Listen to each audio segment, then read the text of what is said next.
പലപ്പോഴും വിശ്വാസികൾ അവർ മനസ്സിലാക്കിയ കാര്യങ്ങൾ, സത്യങ്ങൾ, നന്മകൾ, പുണ്യങ്ങൾ മറ്റുള്ളവർക്ക് പറഞ്ഞു കൊടുക്കും. അതേപോലെ തന്നെ ഇസ്ലാമിൽ നിഷിദ്ധമായ ഹറാമായ കാര്യങ്ങളിൽ നിന്ന്, വെറുക്കപ്പെട്ട കാര്യങ്ങളിൽ നിന്ന് അവർ മറ്റുള്ളവരെ വിലക്കുകയും ചെയ്യും. പൊതുവെ അതിനാണ് ദഅവത്ത് എന്ന് പറയുന്നത്, പ്രബോധന പ്രവർത്തനം എന്ന് പറയുന്നത്. അത് പണ്ഡിതന്മാർ നിർവഹിക്കുന്ന ഗ്രന്ഥങ്ങൾ എഴുതിക്കൊണ്ടോ, ലഘുലേഖകൾ എഴുതിക്കൊണ്ടോ, പ്രസംഗങ്ങൾ നടത്തിക്കൊണ്ടോ, ഖുതുബകൾ നടത്തിക്കൊണ്ടോ, മറ്റു വഅളുകൾ നടത്തിക്കൊണ്ടോ ഉള്ള പ്രബോധനമാണെങ്കിലും ശരി, ഇനി ഇൻഡിവിജ്വലായി വ്യക്തികൾ മറ്റൊരു വ്യക്തിയോടോ വിഭാഗങ്ങളോടോ ഗ്രൂപ്പുകളോടോ പറയുന്നതാണെങ്കിലും ശരി, ഇനി ഒരു വീട്ടിൽ അറിവുള്ള ആളുകൾ ആ വീട്ടിലുള്ള മറ്റുള്ളവർക്ക് പറഞ്ഞു കൊടുക്കുന്നതാണെങ്കിലും ശരി, മാതാപിതാക്കൾ മക്കൾക്കോ ഭർത്താവ് ഭാര്യക്കോ, നേരെ തിരിച്ചും സഹോദരങ്ങൾ പരസ്പരവും കൂട്ടുകാർ പരസ്പരവും നടത്തുന്ന നന്മ കൊണ്ട് ഉപദേശിക്കൽ, തിന്മ കൊണ്ട് വിലക്കൽ, ഇതാണെങ്കിലും ശരി, ഇത് വിശ്വാസികളെ സംബന്ധിച്ചിടത്തോളം അവർ നിരന്തരമായി നിർവഹിക്കേണ്ടുന്നൊരു കാര്യമാണ്. അവരിൽ മഹാഭൂരിപക്ഷവും അത് നിർവഹിക്കുന്നുമുണ്ട്, അൽഹംദുലില്ലാ. പക്ഷേ പലപ്പോഴും സംഭവിക്കാറുള്ളത്, നമ്മളൊരു നന്മ മറ്റൊരാൾക്ക് പറഞ്ഞു കൊടുക്കുമ്പോൾ അത് തെളിവുകൾ സഹിതം വളരെ വ്യക്തമായി, വളരെ ഗുണകാംക്ഷയോടുകൂടി നമ്മൾ പറഞ്ഞു കൊടുക്കുമ്പോഴും പല ആളുകളും അതിനോട് പ്രതികരിക്കുന്നത് വളരെ മോശമായിട്ടായിരിക്കും.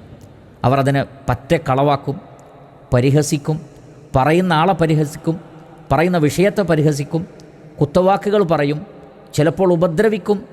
പല നിലക്കുമുള്ള പ്രയാസങ്ങൾ അവരുടെ ഭാഗത്തു നിന്ന് ഉണ്ടാകും. അത്തരം സന്ദർഭങ്ങളിൽ മാനുഷികമായ വിഷമങ്ങളും സങ്കടങ്ങളും ഉണ്ടാവുമെങ്കിലും ഒരിക്കലും അതൊരു പരിധിക്കപ്പുറത്തേക്ക് ഉണ്ടാകാൻ പാടില്ല. നമുക്ക് വലിയ സങ്കടമുണ്ടാവാൻ പാടില്ല. മറിച്ച് ഉലമാക്കൾ പറയുന്നത് നമ്മൾ സന്തോഷിക്കുകയാണ് വേണ്ടത്. പല കാരണങ്ങൾ കൊണ്ട്. അതിലൊന്ന്, അള്ളാഹു നമ്മെ ഏൽപ്പിച്ച ഉത്തരവാദിത്തം നിർവഹിക്കാൻ നമുക്ക് സാധിച്ചല്ലോ എന്ന സന്തോഷമാണ് ഏറ്റവും പ്രധാനം. കാരണം അള്ളാഹുവിൻ്റെ അടുക്കൽ നമുക്ക് ഉദ്ർ ബോധിപ്പിക്കേണ്ടതുണ്ട്. ഖാലൂ മഅ്ദിറത്തൻ ഇലാ റബ്ബിക്കും എന്ന് പറഞ്ഞില്ലേ? നിങ്ങളുടെ റബ്ബിൻ്റെ അടുക്കൽ ഞങ്ങൾക്ക് ഉദ്ർ ബോധിപ്പിക്കാൻ, അഥവാ ഒരു വിഭാഗം നന്മ മറന്നുപോയപ്പോൾ ആ നന്മ നിങ്ങൾ അവർക്ക് പറഞ്ഞു കൊടുത്തോ? അവർ തിന്മ ചെയ്തപ്പോൾ ആ തിന്മയിൽ നിന്ന് അത് മനസ്സിലാക്കിയിട്ടും നിങ്ങൾ അവരെ വിലക്കിയോ എന്ന് അള്ളാഹു ചോദിക്കുമ്പോൾ അതിന് ഉത്തരം പറയാൻ എനിക്ക് കഴിയുമല്ലോ, എൻ്റെ ബാധ്യത ഞാൻ നിർവഹിച്ചിട്ടുണ്ടല്ലോ എന്ന് ആലോചിച്ചിട്ട് നമുക്ക് സന്തോഷിക്കാൻ കഴിയണം.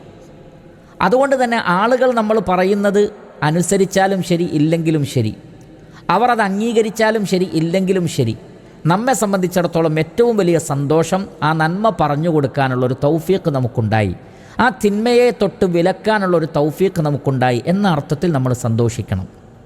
മാത്രമല്ല, നമ്മെ ആരെങ്കിലും ഇങ്ങോട്ട് ചീത്ത പറയുകയോ ഉപദ്രവിക്കുകയോ നാം പറയുന്നതനുസരിക്കാതിരിക്കുകയോ ചെയ്യുമ്പോൾ നമുക്കുണ്ടാകുന്ന മനോവിഷമമുണ്ടല്ലോ, ആ ഓരോ മനോവിഷമത്തിനും പ്രതിഫലമുണ്ട്. നമ്മുടെ പാപങ്ങൾ പൊറുക്കപ്പെടും, നമ്മുടെ ദറജകളിൽ വർധനവുണ്ടാകും. ആ നിലക്ക് അത് ഇരുലോകത്തും നമുക്ക് പ്രതിഫലമായി തീരുകയും ചെയ്യും. അതുകൊണ്ട് പ്രബോധകന്മാർ, നന്മ പറഞ്ഞു കൊടുക്കുന്ന ആളുകൾ സദാസമയവും അവർക്ക് സന്തോഷമാണ് ഉണ്ടാവേണ്ടത്. നിങ്ങൾ നോക്കൂ, സൂറത്തുൻ നംലിലെ 70-ാമത്തെ ആയത്ത്. ഇതേ കാര്യം സൂറത്തുൻ നഹ്ലിലും മറ്റു പല അധ്യായങ്ങളിലും കാണാം. നബി സല്ലല്ലാഹു അലൈഹി വസല്ലമയോട് അള്ളാഹു പറയുന്നത്, വലാ തഹ്സൻ അലൈഹിം, ഒരിക്കലും അവരുടെ കാര്യമോർത്ത് നബിയെ താങ്കൾ സങ്കടപ്പെടേണ്ടതില്ല.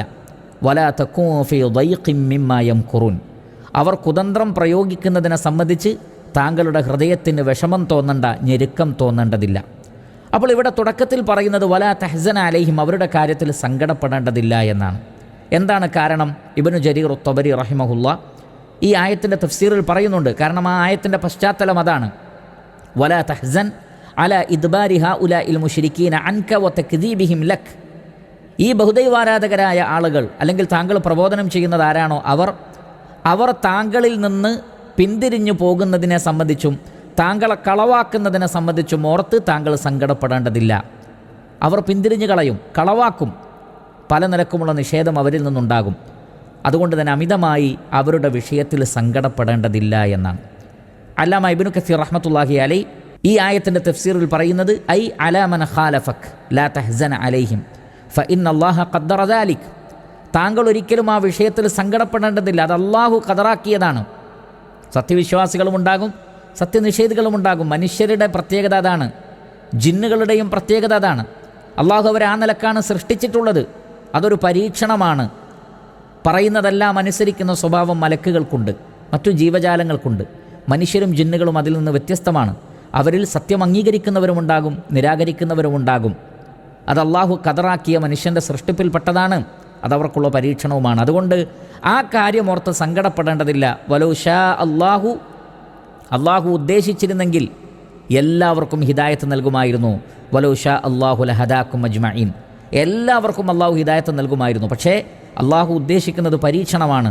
അതുകൊണ്ട് ആരെങ്കിലും നിഷേധിക്കുകയോ കളവാക്കുകയോ ചെയ്താൽ അതിൻ്റെ പേരിൽ വല്ലാത്ത ഒരു സങ്കടം ഉണ്ടാവേണ്ടതില്ല. മറ്റൊരിടത്ത് അല്ലാമ ഇബ്നു കസീർ റഹ്മത്തുള്ളാഹി അലൈഹി പറയുന്നത്, ലാ തഅസഫ് അലൈഹിം, അവരുടെ കാര്യത്തിൽ വലിയ സങ്കടം വേണ്ട.